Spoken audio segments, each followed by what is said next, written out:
Welcome back to On Point, Pegasus Prep Edition. James, California Chrome this weekend, and risky words in racing, but as close to a lock as we'll ever see. Yeah, I mean, it's just amazing that, first off, I mean, I know they're paying, we had talked about this before, they're paying to last, but I was just stunned when I saw 12 horses. I mean, it's granted, it's mostly claimers. I think only 2 other horses in the field you could call verified stakes contestants, or Papa Cool and Point Piper, but just to get household names. Yeah, just like all these like short fields you'll see in like grade 1 races and other races of interest, and you would have thought with California Chrome they'd be lucky to get 4 or 5 in there, and it's got an overflow, at least 10. What % chance do you give of him winning? Yeah, 99.9. I mean, wow. A mile and a 16th, like, also really hits him between the eyes. Right, yeah. One of those situations, to me, if he gets beat, I'm actually more concerned for what happened in the race than I think he gets beat on the square, because, I mean, he lays over this field. Yeah, the only way he could get beat him, to me, I mean, barring like some kind of mishap, is he's just totally over the top. But I mean, nobody can, there's no way to anticipate that or predict that, and I don't think that's the case. Now, I'll say this, though, the year's not over. And I need like something on the line. So for me, if he gets beat, I'm voting for Arrogate for Horse of the Year. Well, that might be, that would be one drawback for him prepping in this race.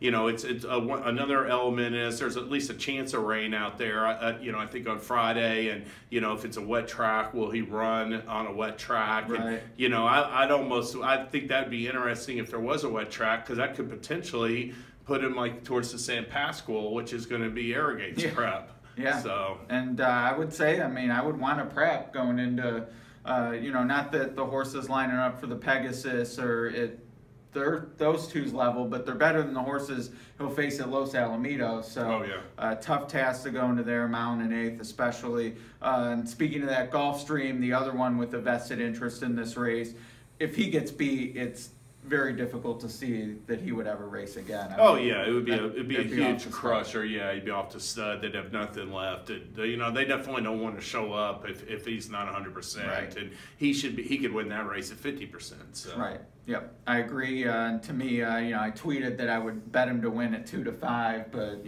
pretty clear he'll be 1-20. Yeah, and no place or show wagering. I mean, and there's another issue. I know that had been a little bit like where had been a point of contention a little bit on social media, with like California claiming that they had lost money, or NYRA claiming that they had lost money on negative show pools, and people questioning a little bit.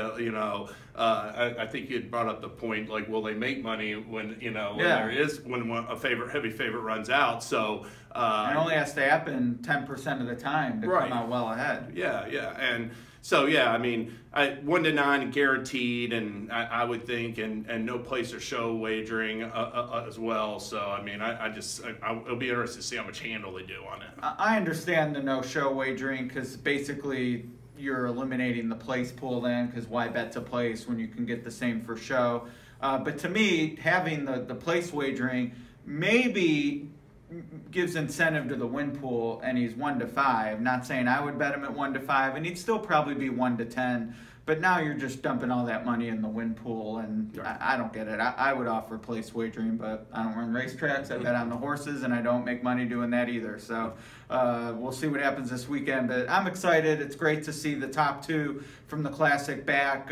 Chrome this week, Arrogate in a few, and then both of them hopefully in the Pegasus on NHC weekend. Yeah. I mean, it's really the last weekend. Once you get through this weekend, the following weekend, Christmas Eve, Christmas, and then the 26th is the next real big day of racing. Right. So I'm looking forward to seeing it. It'll be following the card on Saturday, and Gulfstream has some stakes, so it'll still be a decent weekend. Fairgrounds, Fairgrounds has Santa Stakes or something like that. Exactly, it has some big fields. So one good weekend left before opening at Santa Anita. When I'll be playing Mahoning Valley next week on the weekdays, so plenty of action, but all eyes on Chrome this weekend for sure. And we'll talk about it, I guess, in the new year, because our intrepid videographer is calling it a year. So thanks, Donald, for the great footage this year. And we'll be back next year. Eclipse Awards, Pegasus, lots of good stuff. All right, happy holidays.